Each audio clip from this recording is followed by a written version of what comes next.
Welcome. Welcome to the Seek Elevation experience. Today, I want to shift how you probably think about ownership. I want to I want to drill down on a point that can increase your leverage. If you protect it, it can help you in so many situations.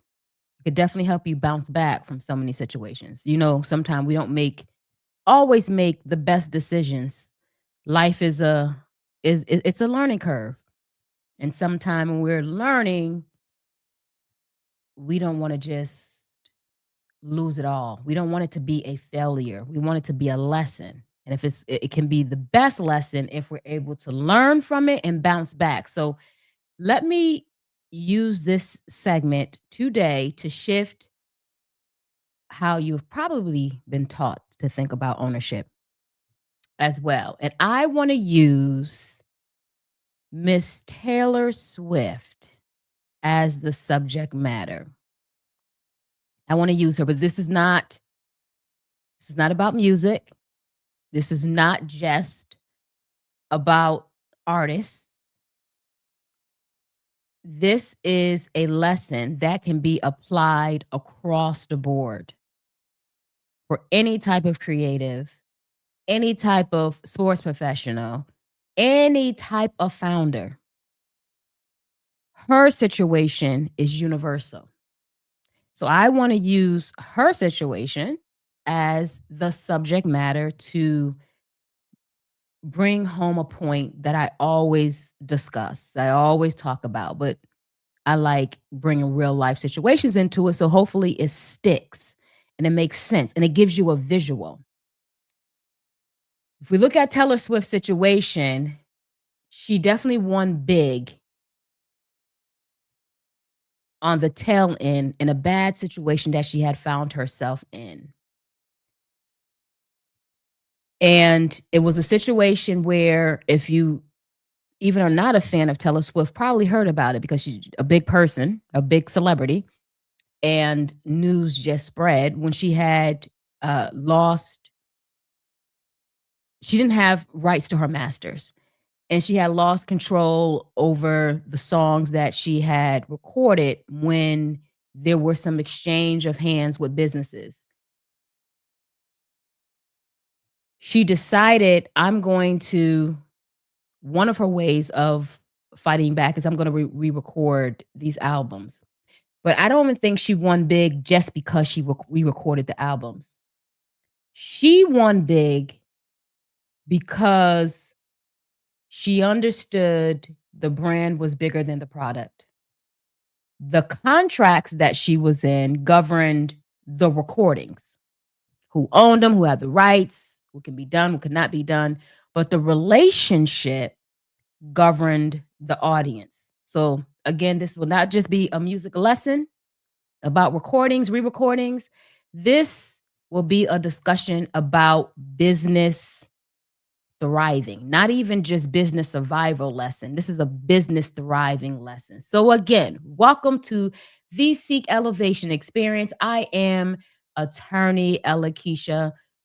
If you are new to this EmpowerCast, I'm also known as the empowerment influencer, the ownership attorney. Yes, I am an attorney. And anytime I speak of legal lessons, legal information, legal gems, I'm not giving you specific advice because I don't know your specific situation. I am giving you information to take, to dig deeper, to grow better, because of it. And if you do find that it may be applicable to your situation, then you should seek out the best attorney to advise you in your situation. But here on this platform, I do advocate for creatives, for sports professionals, for founders, especially first gen achievers, as someone who is a first gen herself, blazing trails. One of the things I've done was created this space for elevation, transformation, and of course, clarity using various topics, various topics. And my aim is to empower individuals who have decided that I'm going to rise. So they're rising, they're redefining themselves, they're daring to step into their highest potential. You know, the people who want to become the best versions of themselves and own every step of their journey. This is what seeking elevation addresses. So if you are building, you are creating, you are leading or evolving, this platform is for you. Welcome, welcome. So let's get into this. Let's get into this discussion today. How brand positioning can protect you. So a lot of times we talk about branding, I believe, you know, on the macro level. We talk about branding. Oh, I have a brand. It means different things to different people. Is it the company that's a brand? You that's a brand? What should I do with a brand? How should I do branding and marketing? It's all these things. But we want to talk about how your brand can actually protect you. So you do need to get a good grasp and understanding, what does branding mean to you? What components are important when we're talking about branding? As I stated, using Taylor Swift in her situation, so she didn't own her masters. I believe it was for the first 6 albums at least. So when you do record music, there's different levels of ownership. In general, when we're talking about IP, so let's just step away just from being an artist. Let's talk about someone who is a creative, someone who is a founder, someone who owns their own creation in whatever avenue you own it. You are creating intellectual property from your mind to physical, tangible things. You're creating IP, intellectual property. Within intellectual property, there may be different levels of protection within one IP. You can have someone who is an artist and you draw or you paint, digital designs, whatever it may be. And in that intellectual property that you create, you may have a copyright within the actual image itself. And then if you're someone who does that artistry all the time and you have some type of source identifier where individuals know how to get your art, who to get it from. If I see this particular art and I hear this name, I know exactly the source who's providing this. Well, then you have a trademark. So now you have the copyright within the content, the source that is tied to that art that you are selling, offering, or presenting, displaying to the world. You now have a trademark in that. If for some reason you created some type of technology that helps you to create this art, you do something really fancy with it tech wise, then you may have a patent in what you created as well. So there's different layers of protection that can happen in one particular intellectual property. So in this case, you had Taylor Swift who created songs, recorded songs, and she did not own the masters of it. So the recordings of this song, the sound creation of these songs. So that means she was not able to control licensing. And there's different ways that you can license music, and individuals will have to get clearance from whoever owned the masters in order to use it. You have sync licensing. You're taking some type of music and you're syncing it to something else. A lot of times, individuals may um, request for clearance if you're making a movie and you hear songs play in a movie that we hear all the time. Well, there's got to be clearances in order for that to happen. One of the clearances will be a sync license. Any type of streaming for monetization on that. So many different ways that you will have to license. And masters, owning the masters can control a whole lot.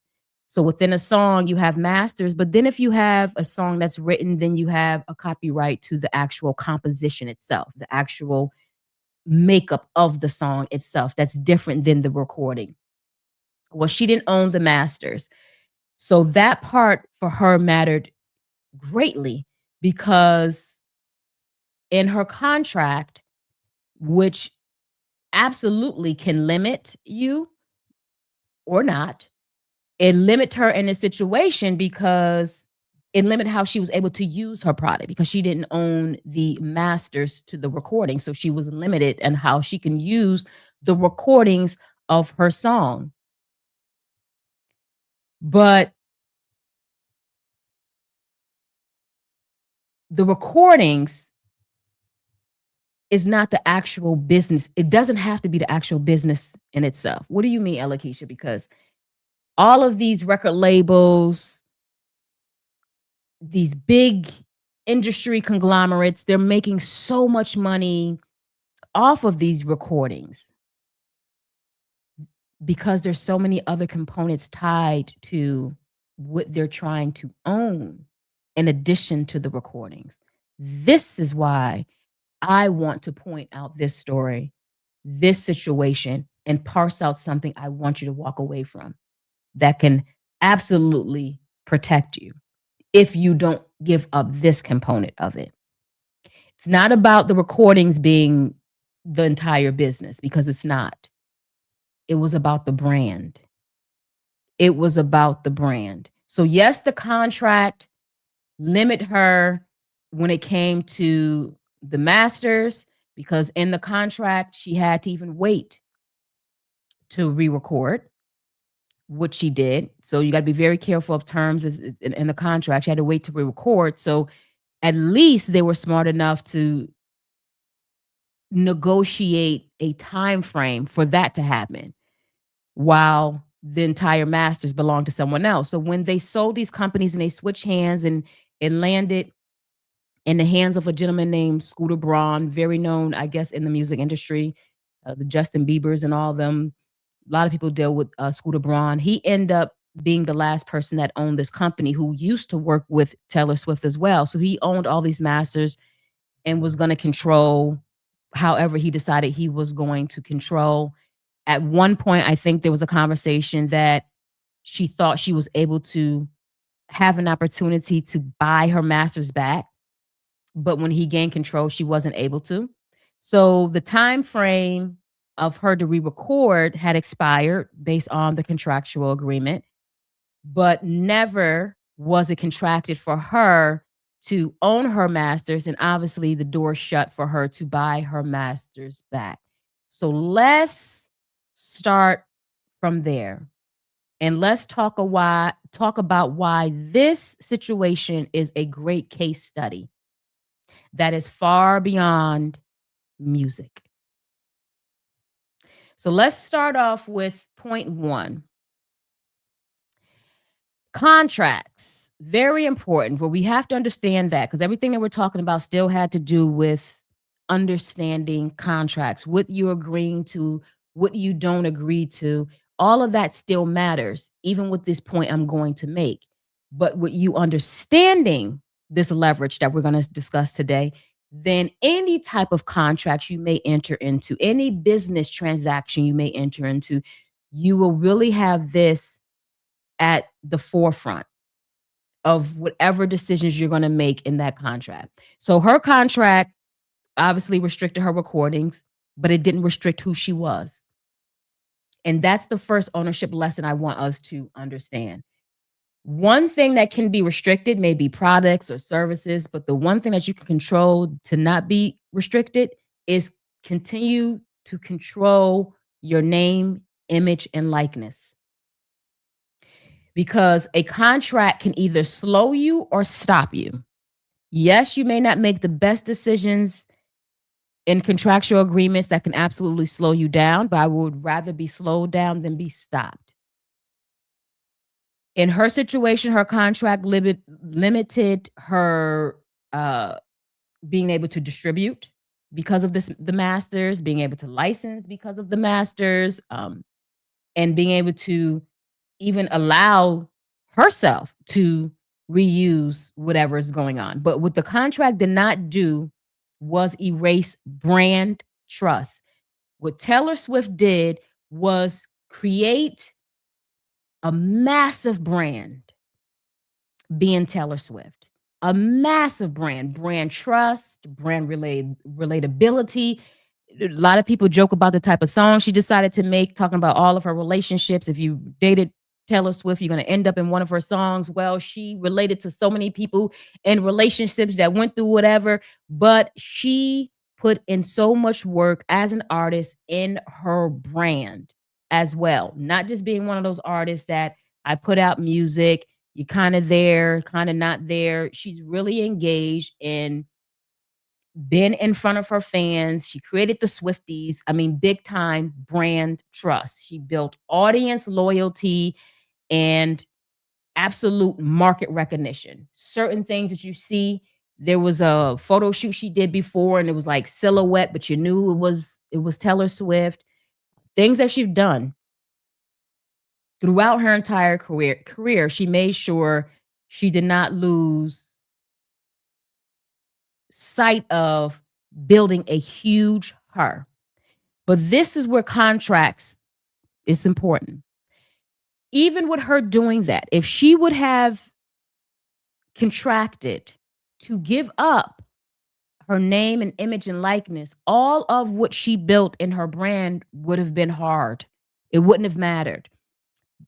I touched on a little bit in a previous video I done speaking about Jane Carter, who created hair products, natural hair products for, curly hair girls. Well, she built a huge brand with her name, Jane Carter. Her not really so much in the forefront, but the name Jane Carter became very familiar with so many individuals. So many individuals. If I see Jane Carter, I like these particular products. Jane Carter, these products. Well, she ended up going into big retail and enter into contractual agreement. In that contract,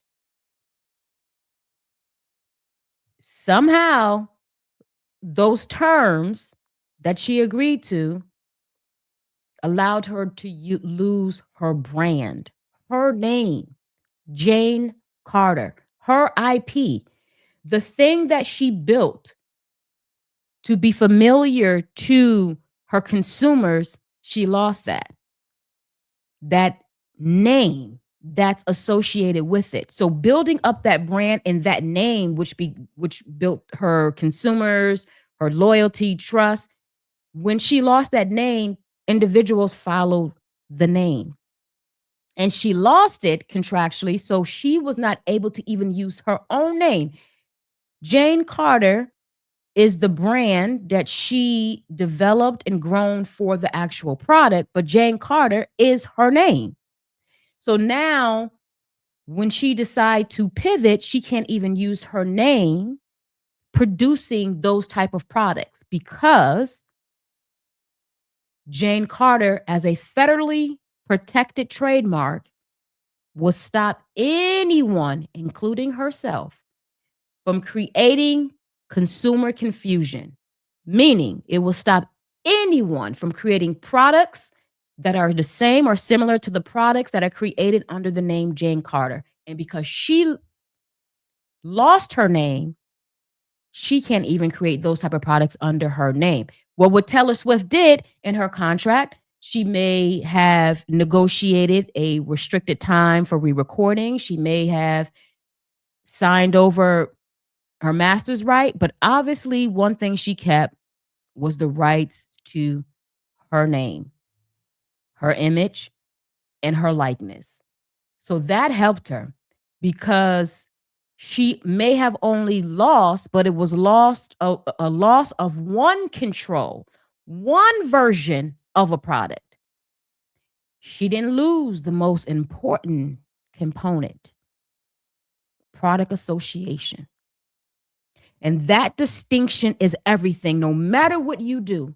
You may provide a service, you may sell a product, but that association to that product and or that service can outwork the actual products or service themselves. So this is why branding is important, not just because you want people to know who you are, because you want to sell a product or service, but because you want to build your brand in a manner in which it can stand on its own and it can recreate. So, in the first point that I want you to take away with an ownership mindset of thinking is that no matter what happens in a contract, if I engage in any type of contractual agreement, any business endeavor, regardless of the industry that I am in, the one thing I want to be very careful of, if I miss anything, is that I'm not going to give up the rights of my name, image, and likeness. I may lose the product. I may lose the service. I may lose a company. I may lose, but I'm not going to lose the right to my name, image, and likeness. You want to have your value created in the brand, and then you offer amazing products or services that consumers value. So a contract can slow you, but it will not stop you. If you really hone in and understand that one piece of advice. So understand your contracts, pay attention to that. Point 2, let's continue to expound on this branding, why it's important. So we understand contracts. In my contract, I'm going to make sure, if anything, I'm going to pay attention to my name, image, and my likeness. And what control does that look like? What am I giving up? What am I keeping? I'm really going to pay attention to that. So point 2, really establishing your brand recognition, because that is what makes or break you. Like, really establish it. Sometimes individuals want to attach themselves to a bigger brand. If we're talking about artists, a lot of times you have individual, I don't want to be independent. I want to sign with a bigger label because I'm attaching myself to this big label. And there may be pros and cons with that. I'm not knocking it. But you have to pay attention. If you attach yourself to something, will you allow yourself, your brand, who you are, to be diminished, and the thing to take over the brand association and brand recognition? You have a lot of athletes who may say, okay, I run, I jump, I throw, I hit, whatever the sports you do, but I want to sign a sponsorship deal. I want to sign a sponsorship deal, and the bigger brand association is whoever is sponsoring you, instead of building your name. Let your brand be in partnership. If you're going to go with a big brand, be in a partnership with whomever, but pay attention to whoever you in partnership with. If you're going to go with a big brand, make sure that brand is adding value to your brand, your name, image, and likeness. How can you create something that can be separate and apart while still having a partnership, just in case that partnership ends? What are you building? How are you positioning your name, your image, and your likeness? And if you're not someone that goes with big brand, how are you creating yourself as an independent to have major brand recognition? Your company. A lot of times we put our logo out there, and we talk about our company. Sometimes it's great to associate your company with you as well. And you can find a way to make that happen. It doesn't have to just be, I throw out all of my personal life to the world, oversharing. I'm not saying that. Find a way where your brand can be the company, but they're understanding and associating and trusting it with the face of who's a part of this brand, especially if you're someone who's going to be contracting. I could think of like with Pinky Cole in her situation that happened, not too long ago, where she almost lost Slutty Vegan because of investors and things that happened with that.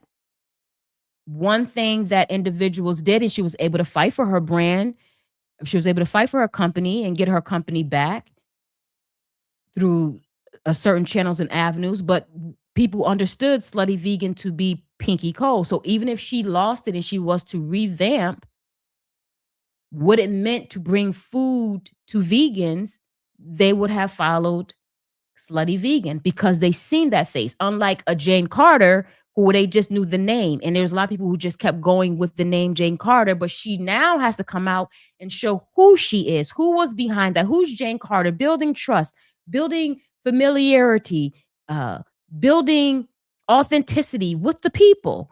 She's coming out now because I believe she's revamping with a consulting company that she's going to help individuals who are founders understand from her pains the gains that they can get. So she's Jane Carter Consulting, but she's now getting acclimated with the community. Pinky, always out there with her customers. So if she did have to pivot, she did build brand recognition with Slutty Vegan and also with Pinky Cole. So for Taylor Swift, re-recording for her, I don't own my masters. I'm going to fight you back. I'm going to wait until I'm able to re-record. I'm able to re-record. And that only worked because she created a market to follow her. Not just some record labels that own masters, but follow and connect with her as a brand. So she was able to redirect her fan base from wherever and whomever controlled her actual music. And so although they loved the music, they knew, I'm willing to follow whatever re-record you do and listen to this music over your former recorded music. They trusted her brand, they believed in her story, and they just felt aligned with her values, all because of brand recognition. That's what she positioned her story to be and connection to be. And that trust that she built, it didn't come from a contract clause. It came from years of building brand equity. So when we're talking about brand positioning, brand recognition, we're talking about building your brand equity outside of everything else. Sit down and decide what brand can I build equity into? Again, yes, if you have a company, build brand equity within that brand recognition of the source you're providing the product and service. But are you telling your why? There's a saying, and I'm not going to quote it, I'm going to give you a paraphrase, but people don't necessarily buy products and services. They buy connections. They buy relatability. They buy your story first. And then what keeps them in the door is whatever product or service that you have to offer. But they're buying into you. I don't care how big you are. That's why when you see the Amazons, you see whatever, you'll see those particular CEOs still positioning themselves in some shape, form, or fashion of connecting and building brand recognition. When you say something like an Amazon, then you're going to say a Jeff Bezos. You know to say that, right? So you still have to have brand recognition and decide what that brand recognition is and build equity in that. So that way, if anything was ever to happen with products and services, you can Taylor Swift it. So when she re-recorded and released her replacement recordings, the individuals that were buying these recordings didn't ask which one sound better. There was no debate that I saw of Which one should I buy? Should I buy the one that she recorded previously that's owned by this record label, or should I listen to what she just recorded now and go with that? No. When she said, I'm going to re record, you buy these songs, not those songs. There was no questions asked. They said, I'm going to buy the re record. I'm following the brand and I'm still getting a great product. They didn't ask which sounds better. They asked which versions which versions supports who I support. Which versions of them? The versions with the record label who control the masters and limiting her, or the re-records that she's doing that she's telling me to listen to? That's the question they asked, not which better, which one supports her. And so that brand power began to outperform product. Product familiarity was established, but brand familiarity was what outperformed it. So, well, point number 2, ownership thinking and takeaway. While you're talking about branding, don't talk about it on the surface level the way everyone's talking about branding. Don't talk about it where it's just this, I don't know, this cute thing. It's not cute. Then don't talk about it like that. Okay, I want to get a graphic designer and showcase this is branding, and it's not cute. It is your intellectual property. It is your power. It is your leverage. And it could be your name, your image, and your likeness. Something that's always yours, as long as you allow it to always be yours. So walk away understanding that brand equity gives you, as the brand owner, it gives you permission to replace any products or services that can be lost from not making the best decisions. It will allow you to replace without losing customers or clients or fans. Understand that. Point number 3.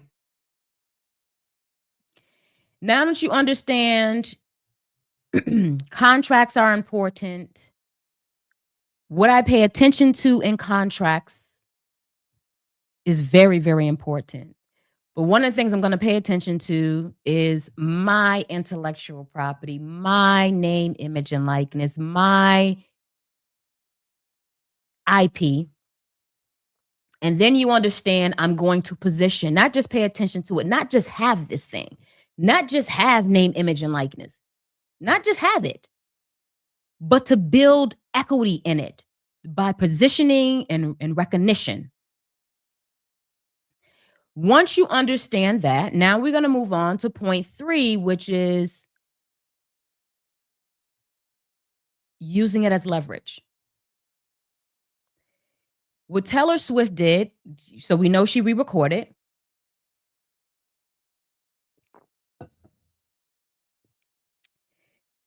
We know she used her brand to move people over to this way, to a different direction. But what she did too, and I know Beyonce ended up doing it, but Taylor Swift, if I am incorrect, correct me. But from what I found, she was the first one when she did her tour.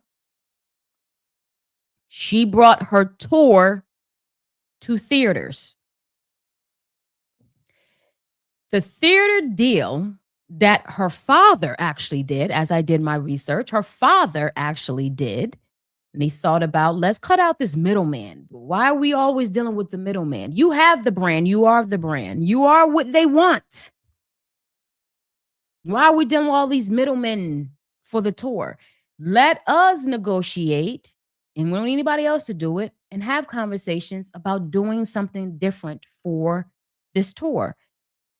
And that theater deal that her father did was a brand first distribution move. It was a brand first. Why do I say that? because all of the yeses came because of what the brand showed it can do, not what the product showed it can do. When she was able to show what her brand can do in this situation, because everybody, it it was public notice. We know what was going on. It was huge. Not only did individuals know what was going on, everyone was able to see the outcome of it and what was done to create that outcome. So her tour film that she did, it did not go through the traditional studio systems. It went through the way her father, her team negotiated for it to go. They partnered directly with the theaters, and it worked. Why? Because the theaters knew she was going to fill up seats, that the brand was going to fill up seats, that the brand reduced marketing risks, that the brand carried trust. All of the questions that are usually asked in a business deal when someone is going to take a risk on this deal. So if you are a founder and you are trying to partner, you're trying to level up in whatever the business deal is, whoever you're leveling up with, there's going to be questions if they are business savvy, if they have business acumen, if they have business intelligence, I don't care what level. There's going to be questions about risks. What are my risks with dealing with this? It would be the same questions I hope that you have. What are my risks? How do I benefit from this? How does this add value? All the critical questions that are asked were answered by her brand positioning and results. So when she decided to use her brand leverage and positioning and marketing and re-recording, and everyone's seen that it shifted away, it controlled the fan base. And it was not just about the product that she created then, that these record labels thought was gold and I'm holding on to. When they saw that it was not just about that, but your brand power is what is causing a response. You answered all the questions that we needed answered, that we would ask. We usually don't take risk like that. We usually deal with the bigger machines that can help control risk, not individuals. We deal with bigger machines that can help control risk.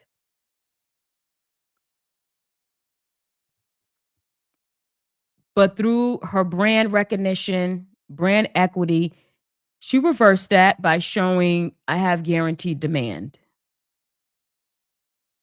with this brand. So this is not a music move. So owners, as we are putting our energy and effort into our talents to show up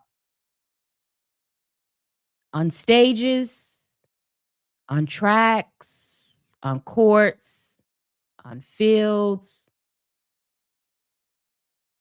on snow. Don't forget about you winter sport individuals. Ice, whatever it is. Founders, as we show up creating products or providing services to athletes, products to consumers.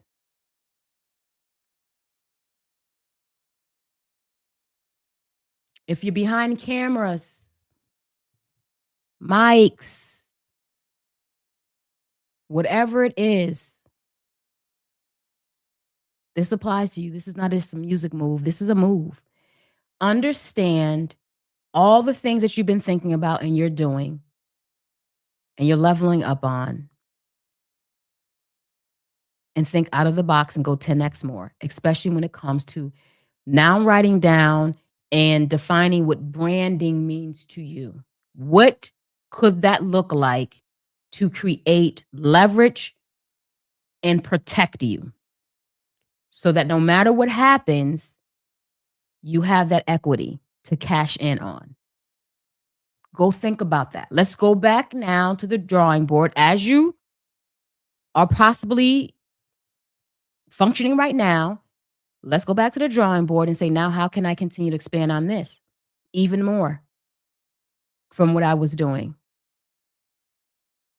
How do I build several aspects of what I have going on and protect this one main aspect so that if anything was to ever happen, I have power in this thing right here? And understand that when your brand is able to reduce risks for yourself, but also communicate to other individuals how to reduce risk for them who may be partners on whatever capacity you also choose, you gain leverage over structure. You gain leverage over your outcome.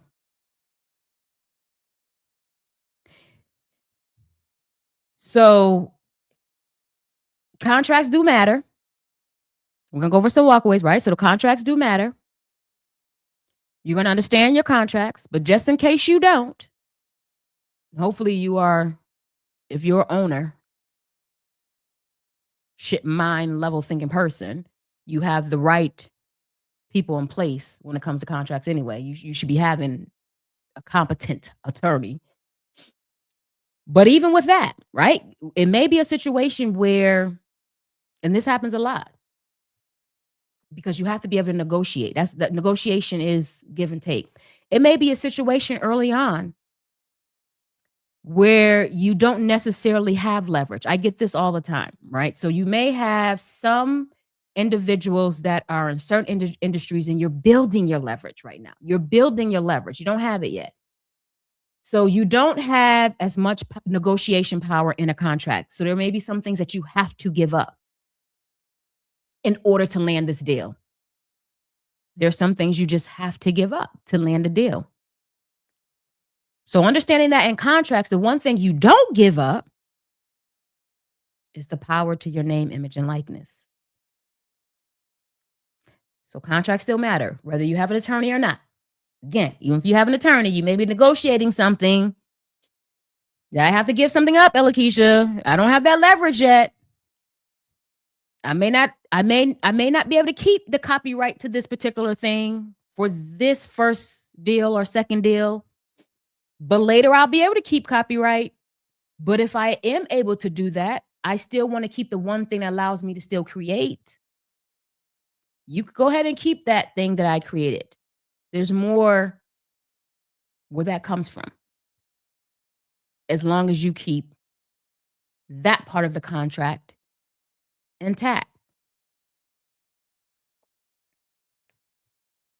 So just like Taylor, you understand that, and you plug in whatever, the X is restricted. For her, the recording was restricted. Plug in yours. The X may get restricted, but my brand will not. So that way you're not left fighting something emotionally. You can just outgrow something strategically. It's time to better position ourselves. It's time to better position ourselves. So, in closing, if you are building anything with your name, your image, or your likeness, I want you to ask yourself these questions. Let's start off with the last point I just made. What exactly is my contract, this contract, going to restrict or cause me to give up? Ask yourself that. Number two, if I lost access to this product or service, being able to provide this product or service tomorrow, would your customers, your clients, your audience, your fans, will they still follow you?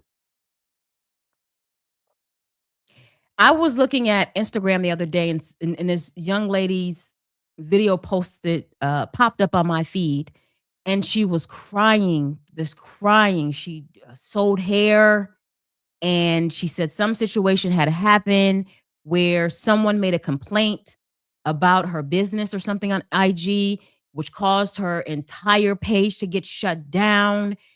And she was crying that I put everything into this business page. This is my business page. I lost everything. I lost everything, and customers, and just crying and crying, crying.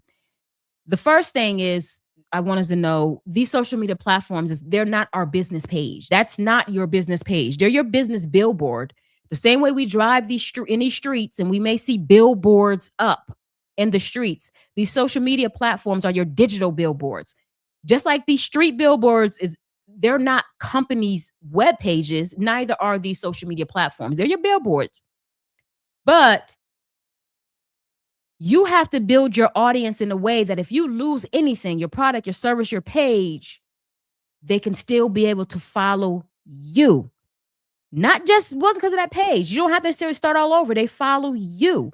Build that website, show them who you are, let them know how to contact you, and or build email list where you're able to contact your clients, customers, just in case anything happens. So, number 2, if you lost access to everything, will your audience still be able to follow you? Number 3, am I building recognition around what I sell? Am I building that? Am I brand, put out all these things? Am I building recognition around what I sell or who I am? What is your why? What is your what? What is your who? Are you building any type of familiarity around that? Or is all of your familiarity around what you sell? What you sell, that's what they're going to follow. Anybody can get behind this. Anybody can get behind the scenes and continue to push that if they're able to take it from you. They just know they like that. So ask yourself, am I building recognition, connection, positioning around what I sell only or who I am? And number 4, do I allow myself in any situation that I get into to have future pivots, or what I am getting into, no matter what, whatever partnership, collaboration, do these connections assume that you will never evolve without it? Whatever you get into should just be add-ons. They should be, perks or plus. It shouldn't be the thing. It shouldn't be I need to sign with a sponsor or I'm nothing. I didn't make it. Unless I sign with a sponsor, I didn't make it. I'm no one unless I sign with a big record label. I'm no one unless I sign. I'm no one unless I get in big retail. I have to have my product on the shelf in retail. I'm nothing without it. All of that thinking doesn't allow for pivots. It assumes you will never evolve. If you're not sponsored, will you not evolve? Why are you in front of your camera on social media begging for someone to sponsor you? That's a plus. It's a perk. And yes, I know some people say, well, if I get a sponsor, if I get big retail, if I go with the record label, what I'm thinking is money. I need money. I need money. There's so much more tied to those things you're asking for than money. Money is the most easiest part for those particular asks.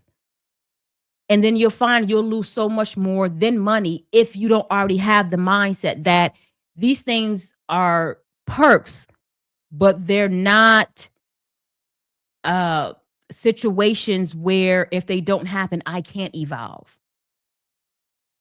So don't get in those things. So ask yourself, am I allowing myself for pivots? Am I creating a situation where I pivot? If I don't have this, I pivot. Or am I depending on these things where there can be an assumption I will never evolve without it? And Taylor's situation is a prime example of that. She put a lot of her time, energy, and effort into self. It spoke for itself. She produced products out of that. The products, again, were branded and they spoke for themselves too. But she built a connection. She built trust. She built support. She demonstrated that brand is the most powerful asset that can outpace any limitation, that can protect you from completely fumbling the ball. This is ownership thinking. This is elevating. And this is how legacies survive and thrive. So go back. Let's rethink this. Let's go back and rethink what branding means to you. What are you going to brand and how brand positioning can protect you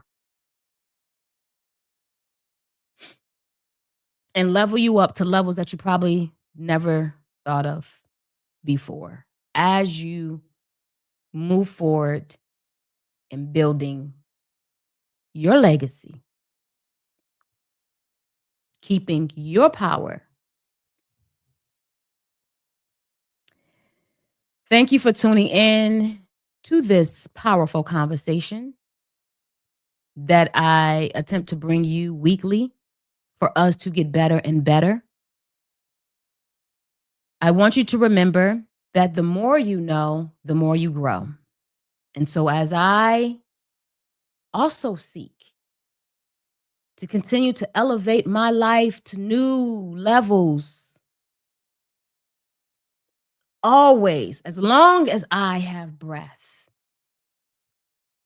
as long as I have this one life to live, I will continue to awaken and arise to seek elevation.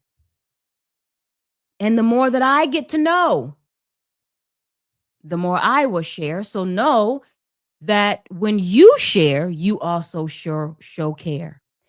And as we continue to learn together, the more you learn, the more you earn.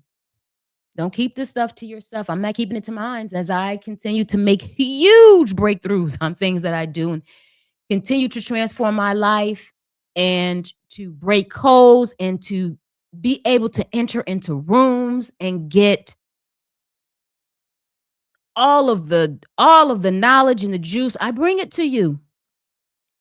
From my own personal experiences, from my own knowledge, I bring it to you. So I will continue to do that. God willing, until next time, keep striving, keep growing, and most importantly, keep seeking elevation. See you next time. Peace and progress.